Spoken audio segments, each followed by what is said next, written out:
लवकर आल्या पण 12ची वेळ झाली होती. 12ची वेळ झाली.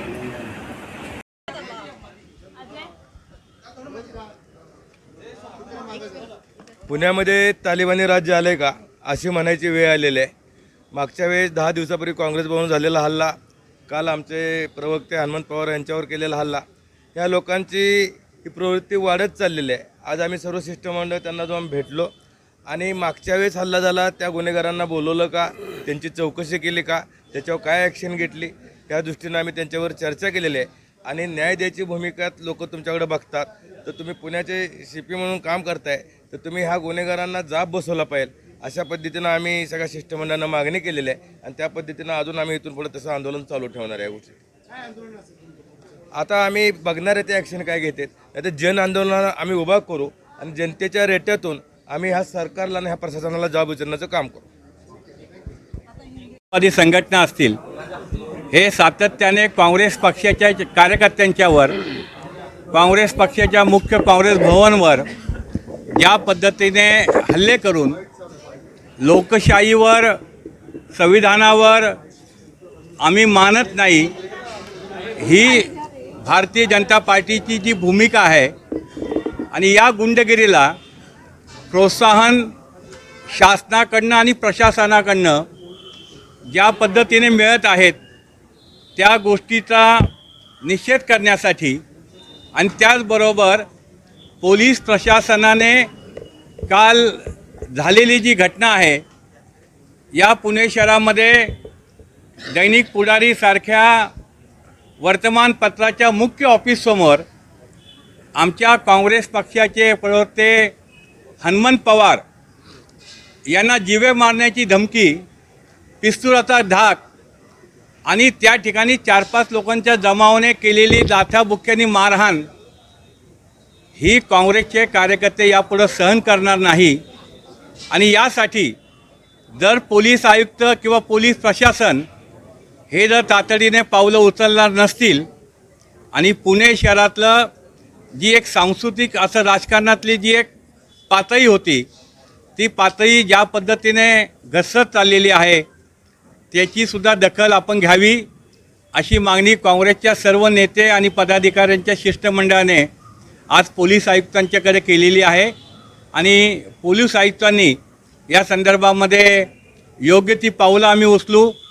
या ठिकाणी हनुमंत पवार यांना पोलिसांचं संरक्षण मिळालं पाहिजे, ही सुद्धा मागणी या ठिकाणी केलेली आहे. या ठिकाणी आज काँग्रेस पक्षाचं आमचं सगळं शिष्टमंडळ,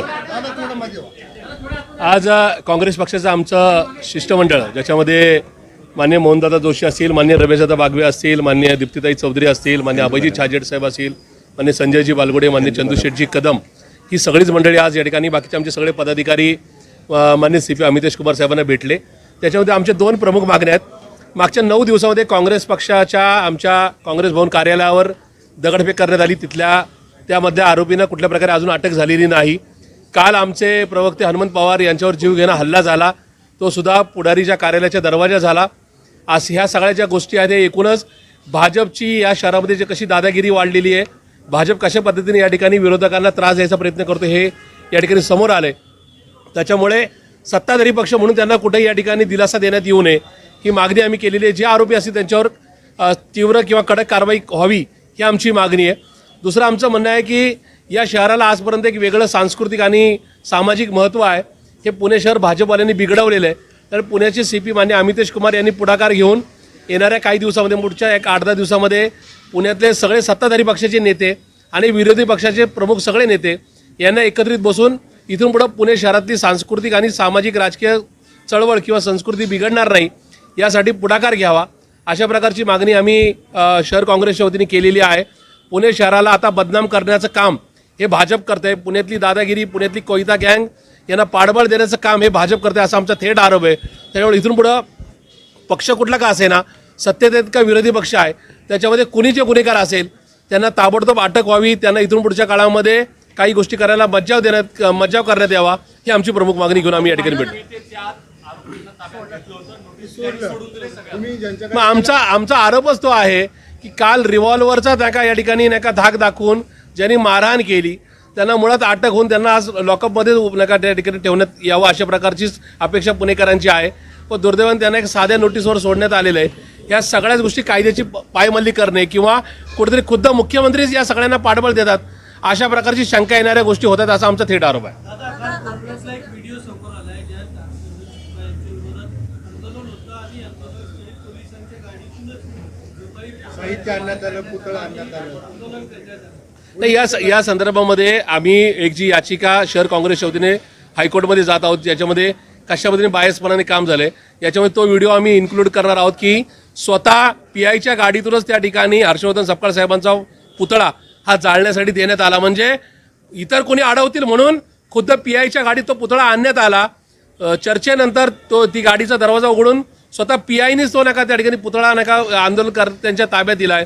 हे कुठेतरी या ठिकाणी विरोधी पक्षाच्या नेत्यांना जोडा, तुम्ही काही करा, आम्ही पोलीस पाठबळ देऊ किंवा प्रशासकीय पाठबळ देऊ अशा प्रकारच्या गोष्टी अधोरेखित करण्यासारख्या आहेत.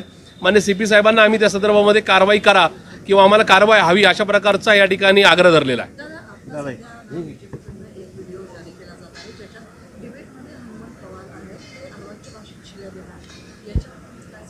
नाही, या संदर्भामध्ये आम्ही हनुमंत पवारांशी चर्चा केली. कुठेही अशा प्रकारे त्यांनी शिवीगाळ केलेली नाही.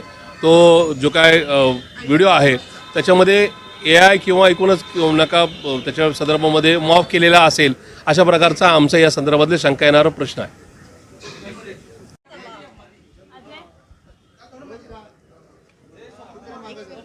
पुण्यामध्ये तालिबानी राज्य आले का अशी म्हणायची वेळ आलेली आहे. मागच्या वेळेस 10 दिवसापूर्वी काँग्रेस भवन झालेला हल्ला, काल आमचे प्रवक्ते हनुमंत पवार यांच्यावर केलेला हल्ला, या लोकांची ही प्रवृत्ती वाढत चाललेली आहे. आज आम्ही सर्व शिष्टमंडळ त्यांना जाऊन भेटलो आणि मागच्या वेळेस हल्ला झाला त्या गुन्हेगारांना बोलवलं का, त्यांची चौकशी केली का, त्याच्यावर काय ॲक्शन घेतली, या दृष्टीनं आम्ही त्यांच्यावर चर्चा केलेली आहे. आणि न्याय द्यायची भूमिकात लोक तुमच्याकडे बघतात. तर तुम्ही पुण्याचे CP म्हणून काम करताय तर तुम्ही ह्या गुन्हेगारांना जाब बसवला पाहिजे अशा पद्धतीनं आम्ही सगळ्या शिष्टमंडळांना मागणी केलेली आहे. आणि त्या पद्धतीनं अजून आम्ही इथून पुढे तसं आंदोलन चालू ठेवणार आहे. गोष्टी आता आम्ही बघणार आहे ते ॲक्शन काय घेतात. नाही तर जन आंदोलनाला आम्ही उभा करू आणि जनतेच्या रेट्यातून आम्ही ह्या सरकारला आणि ह्या प्रशासनाला जबाब विचारण्याचं काम करू.